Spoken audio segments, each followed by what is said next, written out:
Hello, everybody. Long time no see. Let's see if this lights up. Y'all, apologies, but I'm finishing my cigarette. I was with. This, as always, as the last three video that I dropped were, is gonna be completely unscripted. I don't work on any scripts unless I have to read. In this case, I don't have to read anything because it's gonna be a um flow, let's say, and stream of thought, right? And it's not gonna be part of the podcast. I started that podcast series almost 2 years ago. Actually, it was in summer of 2024, and yeah, I haven't been working on it for an entire year, all of 2025, because I didn't have many ideas yet. I was studying for the next podcast series that it's going to come out, and I'm also working on a podcast episode, the first one of this year. Still, I don't have a microphone, so you're going to have to deal with bad quality audio. Anyhow, I wanted to publish this video because I learned too much on social media, and I want to express my thoughts on certain matters that count at this moment. One of which being the fact that nobody on the West, of those who matter, quote unquote, part of my previous mistake, are speaking about the protests in Iran. Reason for it has to do with the fact that they are complicit. They're in cahoots with the regime. They are for it. They don't just ignore, they're actually for it. Why? It's pretty simple. The protests are anti-Western. There ain't no other reason. As somebody pointed out, and that somebody was Karl Marx, history uses people and then discards them. And those who are part of, once again, quote unquote, those that count are Marxists. The majority of the people on the West, of legacy media, jet set people, aka VIPs, the very famous, they're Marxists for the most part. You do find like some conservatives, and when it comes to alternative media, they're still Gnostic. James Lindsay points this out very often. Marxism and National Socialism, or Marxism and Fascism, Marxism and Phalangism, which is like the Catholic integralism that was very popular in Spain and that led to the Spanish Civil War in the 1930s, from 1936 all the way to 1941, and that gave rise to the regime of Francisco Franco, which lasted until the 1970s, by the way. They are all part of the same cult. They are all Gnostic. They're all social Gnostic, borrowing from James Lindsay and Michael O'Fallon, which, they are the ones who give the actual definition of social Gnosticism, which is very popular nowadays. And their doctrine, which is identity politics, it stems from Stalinist Korenizatsiya, or Karenizatsiya in Russian, which means indigenization. It is very similar to the doctrine of al-wala wal-bara, which Raymond Ibrahim talks about it very often. Whenever he speaks of the Crusades and whenever he speaks of the Muslim massacres against Christians, because he mostly focuses on the massacres against Christians, although there are like massacres against Jews, Druze, Neoplatonists, because during the Middle Ages there were still Neoplatonists in the Levant, the Near East, as well as Circassian pagans. Uh, that doctrine is called loyalty and enmity in translated from Arabic into English, which is friend-enemy distinction, based on Carl Schmitt's idea, the friend-enemy's distinction. And that is the ideology of the Muslim Brotherhood, and of course it is the ideology of the IRGC, the Islamic regime, the Islamic Revolutionary Guard in Iran, right? Which has, let's say, labeled not just Israel, but the West as a whole as an enemy. And now, of course, they're going to come out with the $7,000, the conspiracy theories, and a whole, the whole debacle about the Talmud, which the majority of fascists have never read. And of course, the majority of Muslims don't even know what that is. Plain and simple, it's a book of court cases. There are like philosophical debates, but for the most part, they are like court cases. It ain't that mysterious of a book, to be frank. How am I so sure about this? Well, I'm reading it. Yeah, I'm a Gentile, I'm not Jewish, but I'm reading it. I got both copies, both the Babylonian Talmud and the Jerusalem Talmud, and I know it. I know what's written in there. Of course, I'm not studying it, I'm just reading through it because it's pretty difficult. But it's that simple. They make it into a complicated things when it comes to rabbis, and they all throw conspiracy theories about it when it comes to the other parts. But it's that simple. It's a book of court cases in weird debates,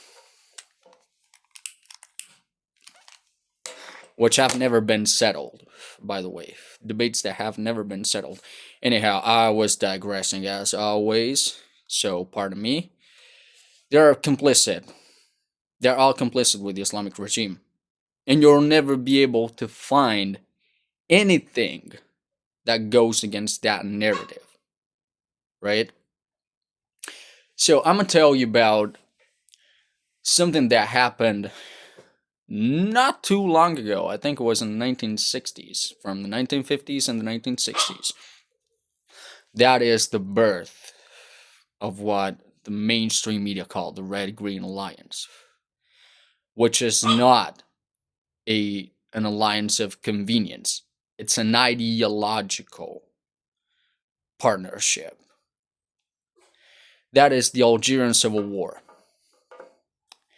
The Algerian Civil War was a conflict that erupted between 1954, November 1st, 1954, and 1962, specifically July 3rd, 1962, when Algeria declared independence from France.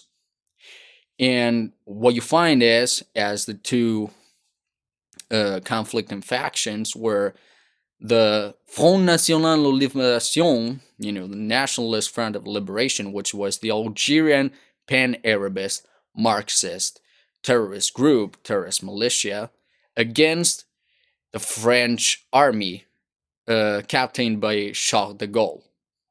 The French general that, liberated France at the end of World War II.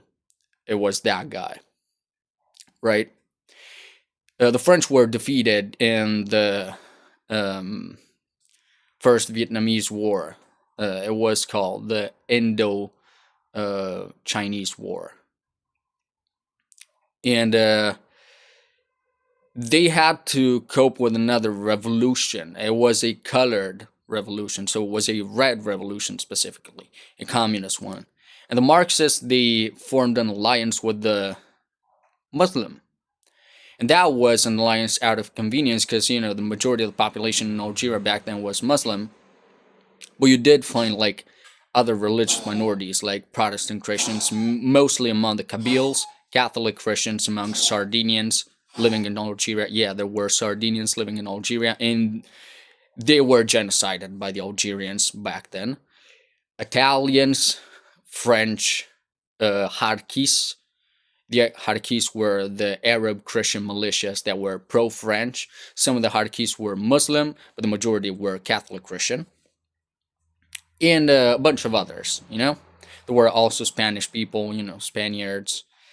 Mostly people who went to Algeria, to the French Mandate of Algeria, which, by the way, was an arrondissement. It was an actual region of France. It was considered like that for work opportunities. They went there for job opportunities, mostly in the oil industry, right? Whereas the Sardinians and Italians and the Kabyle were mostly fishermen. They worked in jewelry. They had their jobs were mostly in the service department and jewelry and other things like that. So what happened is that the Marxists formed an alliance out of convenience, which then gave the possibility to defeat the French, and they massacred the entirety of the population. The Pied Noir, they experienced an ethnic cleansing, just as most Europeans. As I said before, the Sardinians were almost completely genocided, and this is like brand new news for me. I didn't even know about it. I myself, a Sardinian, didn't know about the Sardinians being genocided in Algeria. But the Kabyles went through the same exact thing. The Kabyles, especially the Kabyle Protestants, were mostly evangelicals. There were some Kabyle Lutherans.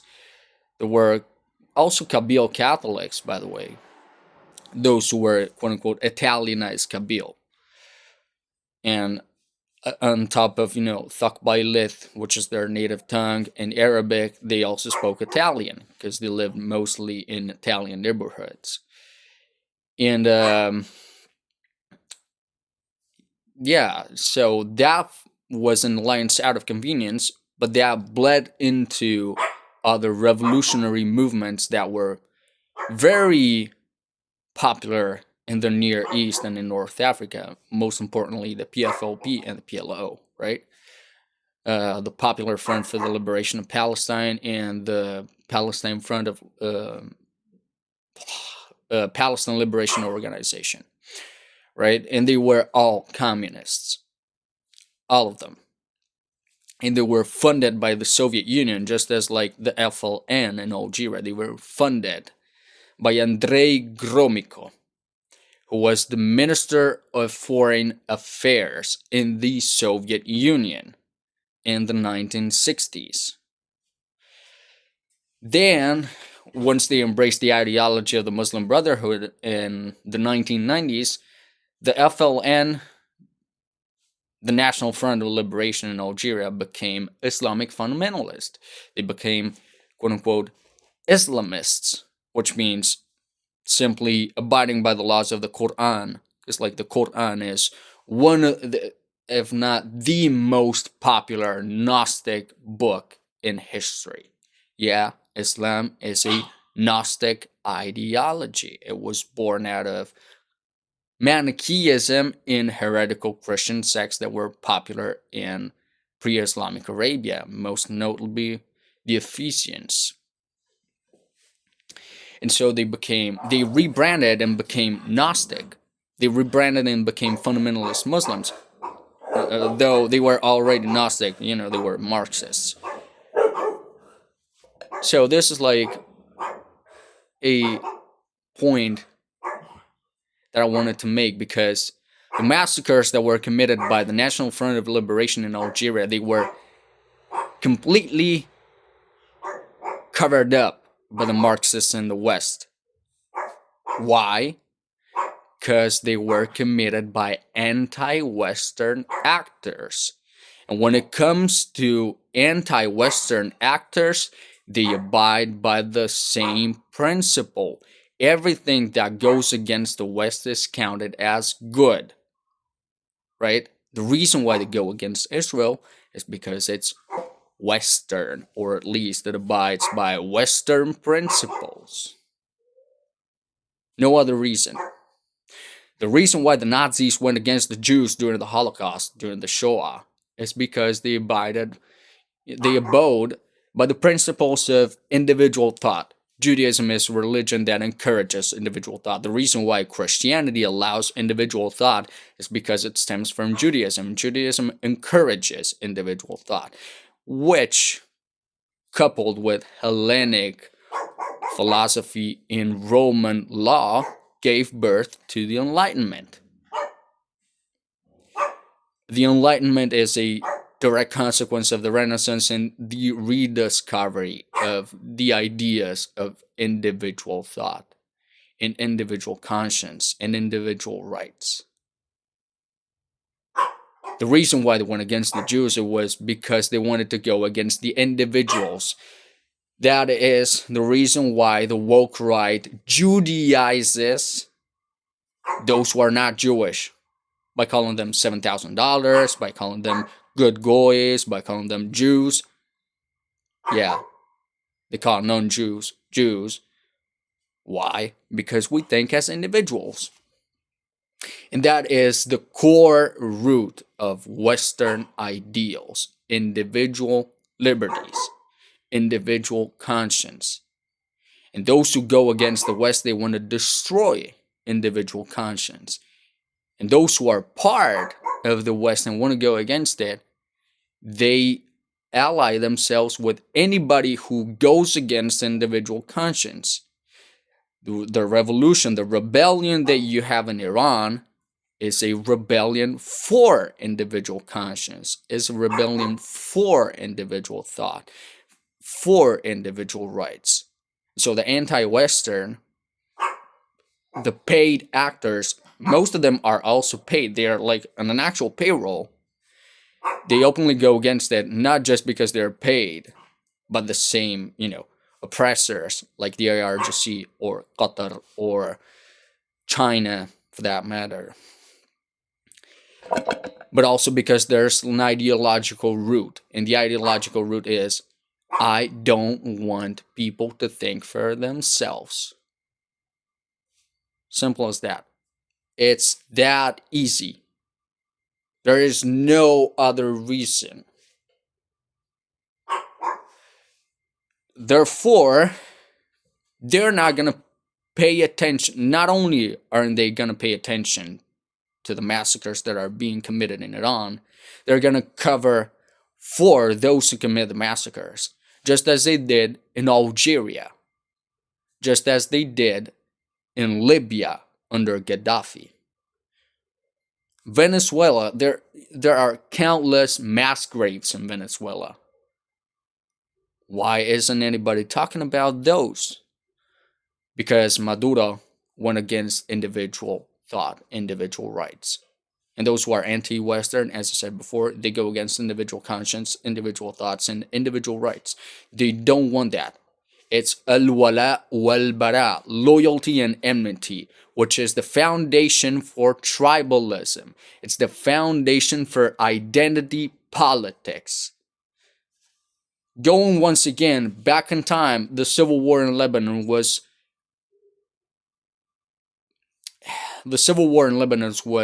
based on that principle. Now they had the thing is that the Muslims had it even easier in Lebanon because the majority of the population was already divided into identity categories, which were the religious identity categories. You got Druze, Jews, Christians, and the Christians were divided themselves. You got Rome Orthodox, who are Greek Orthodox. You got Assyrians, who are Oriental Orthodox. You got Catholics, majority Greek Catholics and Italian Catholics, who are Roman Catholic or Byzantine Catholic. And you also got Lebanese, who are either Roman Catholic or Byzantine Catholic. And then you got the Maronites, who kind of count as Roman Catholic, but not quite, because their liturgy is in Aramaic, so they're like a sui juris church, so they're under the Vatican, but they are not exactly the same thing as the Lebanese Roman Catholics or the Italians in Lebanon, who are majority Roman Catholic. And then they found, even among the Muslim population, there were the Shia and there were the Sunni. So those paid actors, most importantly the PLO, they found fertile ground to further divide the population, because it was already divided into identity categories.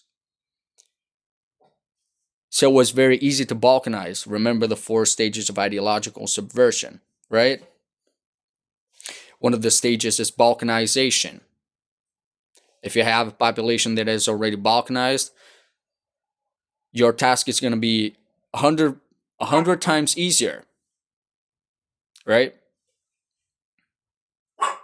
It's simple as that. Divide et impera, divide and conquer. Al-wala wal-bara is a doctrine based on divide et impera, divide and conquer. Nothing more, nothing less.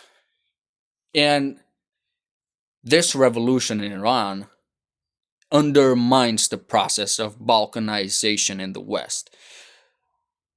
They cannot bomb the West with nukes the way the majority of people think.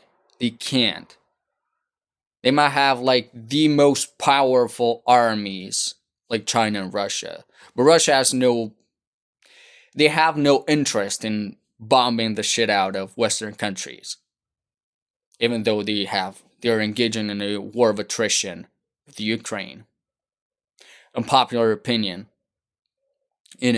something very fishy is going on within that war. Reason why, yeah, I understand that Ukrainians have their own nation and they want to have, their own sovereignty. That doesn't mean they can do anything in war. And I'm not very supportive of Zelensky himself.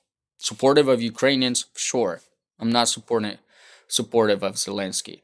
But I ain't I'm not even pro-Russia, to be honest. Because there are no good guys in that conflict.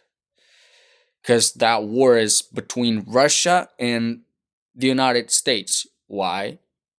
Because the Russians are fed up with the United States and how they view the United States have treated the Russians. I'm not trying to legitimize them, but I don't want to digress into that conflict specifically. We're talking about the revolution in Iran.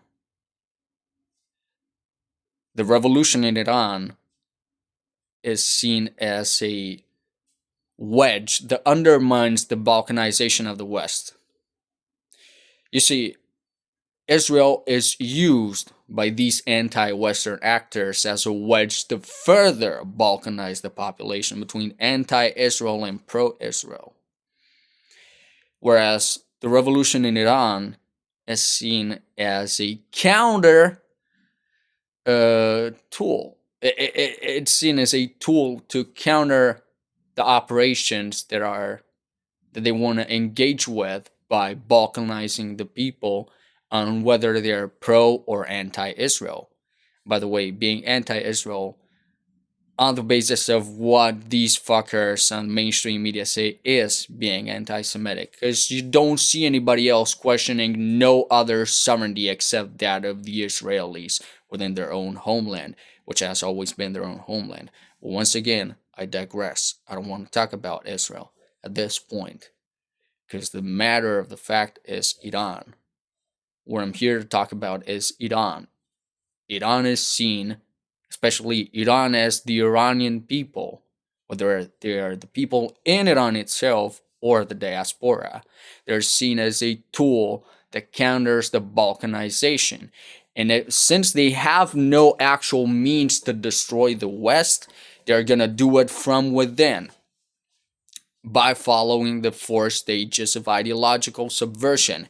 You can watch the video made by Yuri Bezmenov, the interview to Yuri Bezmenov, which goes back to the 1980s.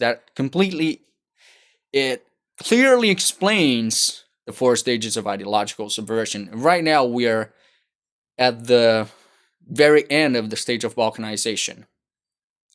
There's going to be the fracture and renormalization very soon, unless the Iranian IRGC regime falls down. Because then those who don't want the population to be divided along identity lines will have a tool to counter the balkanization.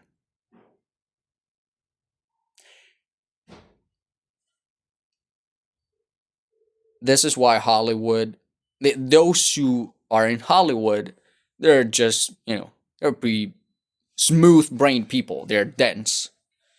Don't think about if they are actors, if they are successful actors, don't mean that they are intelligent, and that matter. It doesn't mean that they're competent on other matters. I'm talking about like the actual media, whether legacy or alternative media, especially on the woke right as of lately. They want to see the destruction of the West because they want to mold it, to quote the Fabians, fracture the world and remold it on your accords, on your liking. I mean, like the poem didn't go exactly like that, but you get the gist, right?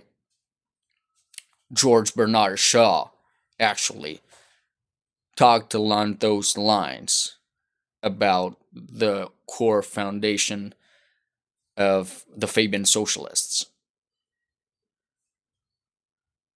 Now you see the point.